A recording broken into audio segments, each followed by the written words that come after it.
Hello there, I am Shane with Lawn and Light, and today we are cutting a yard down that hadn't been cut in probably maybe 3 months. I don't know, but it's in bad shape. So the first thing we're gonna do is we're gonna walk the property, make sure that there's nothing that's gonna tear up our lawnmowers on it. And then we're just gonna get after it and enjoy the satisfying process of a lawn that is in terrible shape turned into a lawn that looks okay. Because you guys know that if you're cutting a lawn that hadn't been cut in a long time, you're not gonna make it look perfect in one cut. Here we go. So here's the front. Some of this stuff most of it's about 1 foot tall. Some of it is up to 4 feet tall. Down the side, you can see our property line here. As we get to the back, it gets worse. And we're cutting all the way to about that tree right there. And there's a big old ditch over there, so we'll cut all the way to the ditch. When you're doing this, you'll want to make sure that your blades are sharp.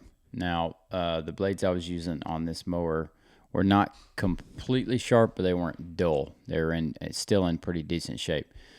And you see, as I'm going here, I'm blowing away from the house. I wanted to get the grass, the thick grass that's in the heavy green stuff, away from the house first, and then you go to spreading it out.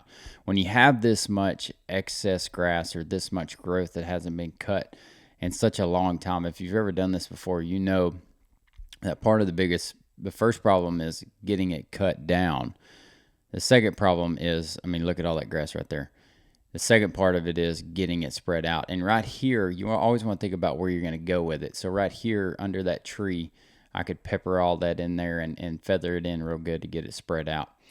Right here, you don't have much of an option. Just go over it a few times between the neighbors. You always want to check your properties here, just picking up sticks or whatever, but you want to check and walk around and make sure that there's nothing. Oh, there was a hornet's nest and a little baby snake right there that I had to get rid of. But you want to check and make sure there's nothing in the grass that you're gonna hit that's gonna tear your mower up. Because say this was about a $300 cleanup. A $300 cleanup, if you hit something really hard, you can bust the spindle, turns into a $400 repair real quick. So you want to be real careful. Make sure your mower has got plenty of power. Here's something I found. When you're going, go slow so you can see these things.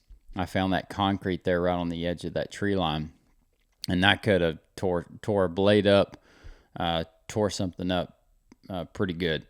Here we had options here, so I just back and forth. You go into the woods and push all the grass into the woods because what's it gonna do? It's a good place to push it.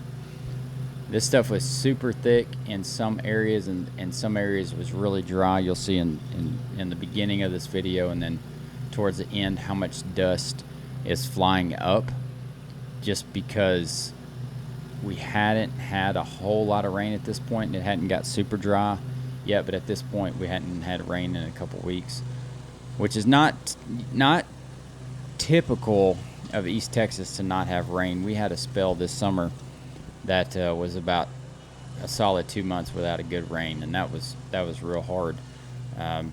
It's just like mowing a daggum dust bowl.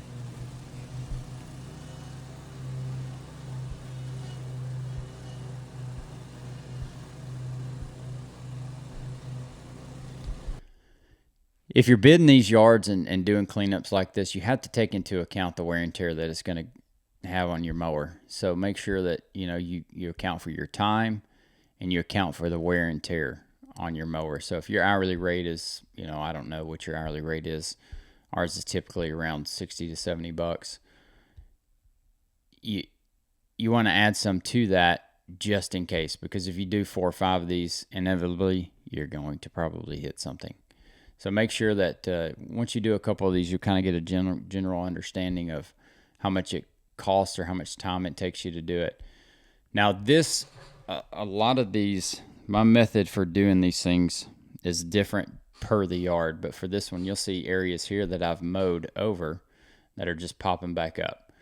And so I like to just go forwards and backwards, or run lines and then mow it again. So a couple different options is you can just mow the whole thing and then mow the whole thing again and then mow the whole thing again. Just make sure you have a good plan for grass disbursement. Am I boring you guys yet? Man, I don't know if this is good information or not, but this is just what goes through my head when I'm on the mower. Another thing that goes through my head when I'm on the mower is nothing. I will sing and make up songs. One of the coolest things about mowing grass is like it's one of those tasks that you can almost clear your mind. It's nice to get on a mower. If you don't have to do it every day, all day, it's nice to get on a mower and just let your mind get free. Make sure you saw me there cleaning out the top of the motor there where the fan is. Make sure when you're doing these things, if you're in a dusty area like we are, especially with a mower that is an EFI engine, you'll want to make sure that air filter stays clean, and then that fan on top will suck up grass.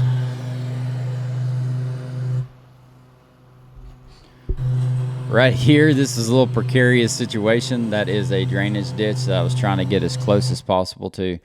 And at some point, I just gave up on it and just decided that I would weed eat it because I didn't want the mower sliding down that concrete. But the closer you can get to an edge with a mower, the more efficient you can be on your total project. This is the second or third cut. I think this is probably actually the third cut on this backyard. This is basically the finish cut. And this is kind of where you get your look of what you want it to look like when you're finished. But if you guys have ever cut a yard that hadn't been mowed in a long time, you know that you cannot make it look perfect, right? Grass doesn't like to be cut when it hasn't been cut in 3 or 4 months. It just doesn't like it. Look at all that dust flying. Should have slow mowed that. Doesn't look terrible going fast, but that is a massive amount of dust getting in your face, in your nose. Hey, this is a weed eater that our guys don't use this. I usually just keep that in my truck. That is a Milwaukee battery powered weed eater. I really like it for just going and doing 1 or 2 yards. It's lightweight. It doesn't run out of gas. Now it will run out of battery, but it doesn't run out of gas. And you get consistent power with it. It's not something that I would recommend putting on a truck and using every day, all day, unless you have a setup in your truck or trailer that charges batteries and you have multiple batteries to go through every day. But I don't know how well these things hold up if you were to use them every day. It does seem a little bit lighter than a regular weed eater. And right here, I just wanted you to kind of hear the sound of how it sounds. There's some hornets I'm about to run into right here and get away. Oh, watch out. How fun is that when you run into hornets or wasps when you're weed eating or mowing? Man, not fun, right? Especially if they get on you.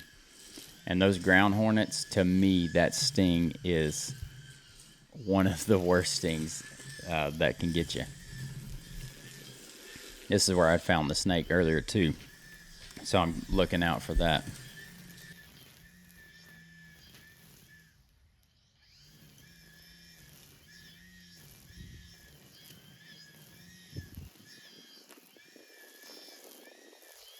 So we're just finishing up the weed eating.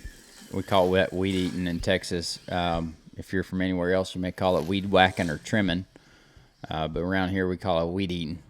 It's like weed eating. Don't ask me why. That's just what everybody calls it. This is a Milwaukee blower. Again, one that I keep in my truck just handy if I need it on a property, checking up on a property, or do anything else around the house. It's just really handy to have these battery powers. All my tools in my truck are Milwaukee as well, so it's easy just to carry them around and keep them on me than it is to have a weed eater, a blower, mixed gas, and all the things that come with that. These things, if the battery's charged, they work pretty consistent every time. I haven't had an issue out of them yet.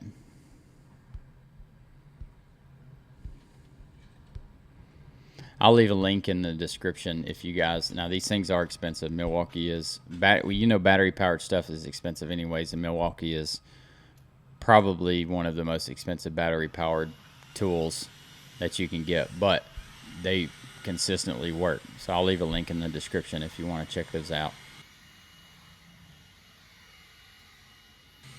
Yeah, that's it. I think we're wrapping up this video, and I appreciate you guys joining. If you would, if you enjoyed seeing this messy yard get cut and cleaned up, like, share, and subscribe. And remember, love God, love others, and let your work reflect that. We'll catch you on the next one.